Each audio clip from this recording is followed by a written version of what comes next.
1% का भी कोई भी संभावित चूक जो है वो न होने पाए, है ना। तो हम उस चूक को भी, जो संभाविता हो सकती है जिसकी, उसको भी दूर करने का प्रयास कर रहे हैं कि हमारे शिक्षकों को 100% राहत मिले। उसी उद्देश्यों को पूर्ण करने के लिए हम अपने तरीके से इस कानूनी प्रयास को भी देख रहे हैं, उस कानूनी लड़ाई को भी लड़ने के लिए हम तैयारी कर चुके हैं। जल्दी हम उसके बारे में आपको अपडेट करेंगे और सारी सूचनाओं का आदान प्रदान तो होता ही रहता है आपसे फेसबुक के माध्यम से। तो ये सारी बातें थी। लेटर के बारे में आप सब लोग जान गए हैं। और सरकार, अब ये बता दें कि 1 फरवरी को, पहली बार मुझे लग रहा है कि 1 फरवरी को रविवार पड़ रहा है, 1 फरवरी को भारतीय इतिहास में पहली बार बजट पेश होने जा रहा है छुट्टी के दिन। और 2 से 3 दिन पहले बजट सत्र की शुरुआत हो जाएगी। वो भी इस बार हमारे ही बजट के बाद अगर दूसरी कोई आवाज़ होगी तो यही टेट प्रकरण का ही होगा, ये मुझे पूरा विश्वास है।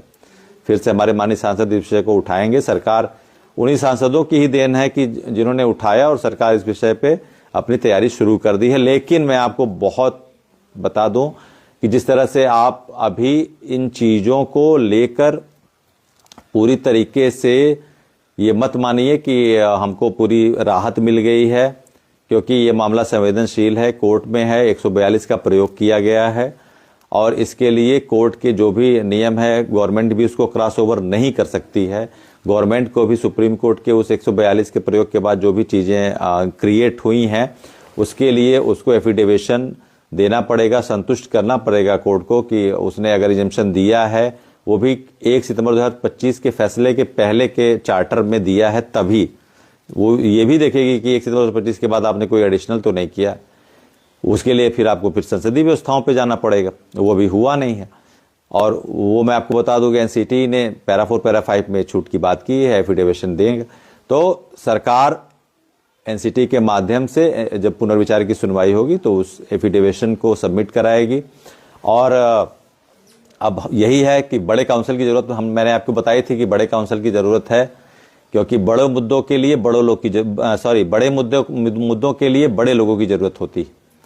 तो हम ये कोशिश कर रहे हैं कि एक फेस वैल्यू, अच्छा फेस वैल्यू का चेहरा रहे, जिससे हमारे इस मसले को 1% भी कोई नकारात्मक संकेत न मिलने पाए, नकारात्मक परिणाम में न बदलने पाए। ये 100% सकारात्मक है और सकारात्मक बना रहे, यही हमारा प्रयास है। यही सारे विषय थे जो मैं आपको भी साझा करना था। पत्र को लेकर यही है कि वो एक गवर्नमेंट अब अपने रिकॉर्ड को दुरुस्त करने जा रही है और गवर्नमेंट ने ये मान लिया कि ये मेरा ही काम है, ये सेंट्रल गवर्नमेंट का काम है, ये जॉइंट सेक्रेटरी एजुकेशन और ट्रेनिंग का ही लेटर है। तो गवर्नमेंट ये मान ली है कि ये मेरा लेटर उनका ऑफिशियल लेटर है और सभी राज्यों से वो एक आंकड़ा जुटाएगी, एक फाइलिंग होगी, इस राज्य से इतने, इस राज्य से इतने विद्यालय प्रभावित हो रहे हैं।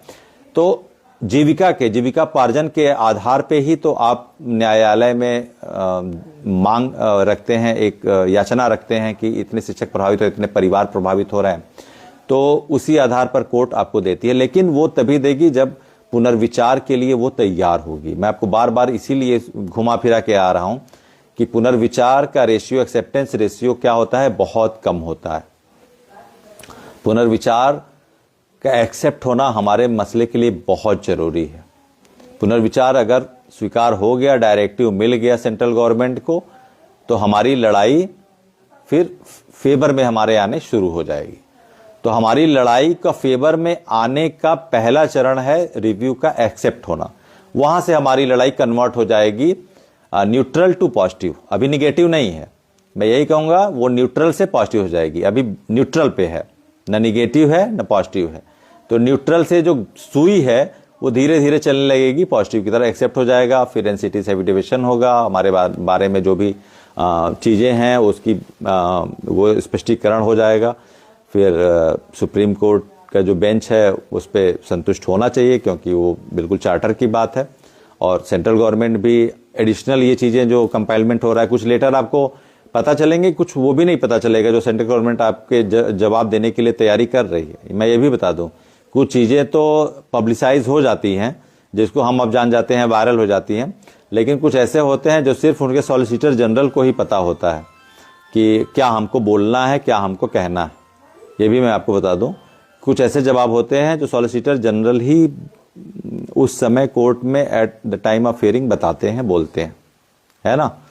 तो यही सारी बातें हैं। आप बिल्कुल इन चीजों पे मत जाइए कि उस राज्य में ये आ गया आदेश, कुछ भी नहीं होने वाला। जैसे घर के बड़े जब कह देते हैं तो छोटों का आदेश अपने यहाँ, 4 भाई है ना, बड़ा कह रहा है, 2 दूसरे नंबर का कह रहा है, तीसरे नंबर का कह रहा है, ऐसे होगा। लेकिन जब पिताजी बोल देते हैं तो सारी चीजें वो हो जाती हैं। तो जिस दिन सुप्रीम कोर्ट का आदेश आ जाएगा, सेंट्रल गवर्नमेंट का आदेश आ जाएगा, उस दिन विभिन्न राज्यों में टेट को लेकर के जो भी एक पैनिक क्रिएट हुआ है, जो राज्य सरकारें कंप्लायंस में नहीं आई हैं, पुनर्विचार याचिका में नहीं आई हैं, टेट के लिए वो कर रही हैं, या फिर कुछ एंटिसिपेटेड र्यूमर चल रहे हैं कि ये होगा वो होगा, वो अपने आप खत्म हो जाएगा। पानी जो है उसमें जो तरंग है, वेव है, अपने आप शांत हो जाएगी जिस दिन वो आदेश आ जाएगा। तो सारा फोकस हमको करना है कहाँ? सारा फोकस सिर्फ हमको करना है सुप्रीम कोर्ट के रिव्यू की सुनवाई पर। मैंने आपको पहले ही बोला था, इस समय कोई भी याचिका की सुनवाई वो एंटरटेन नहीं करेंगे। कोई भी बेंच उस रिव्यू के अगेंस्ट उस बेंच पे क्रॉसओवर नहीं देगी, आपको कतई नहीं देगी, न लेगी। वो क्रॉसओवर, जुडिशियल क्रॉसओवर नहीं करने, इसको जुडिशियल क्रॉसओवर कहते हैं। तो जब वो त्रिपुरा का भी मामला मैं आपको बता दूं, त्रिपुरा का मामला जो एसएससी टीचरों के लिए टेट की अनिवार्यता का है, तो जब 25 लाख टीचर टेट की अनिवार्यता के लिए रिव्यू में है, तो उनको भी अभी टेट अनिवार्यता से छूट नहीं मिल सकती है। वो दत्ता जी ने कहा भी है कि इसकी पुनर्विचार की सुनवाई अभी है, जब होगी तब हम उसमें बताएंगे। तो ये सारी बातें थी, और आगे जो भी अपडेट्स होंगे हम उसको बताएंगे और आपके बीच साझा करेंगे। आप लोग निश्चिंत रहिए, आपकी नौकरी बिल्कुल इंटैक्ट थी, है और रहेगी। आप पूरी सेवा करेंगे।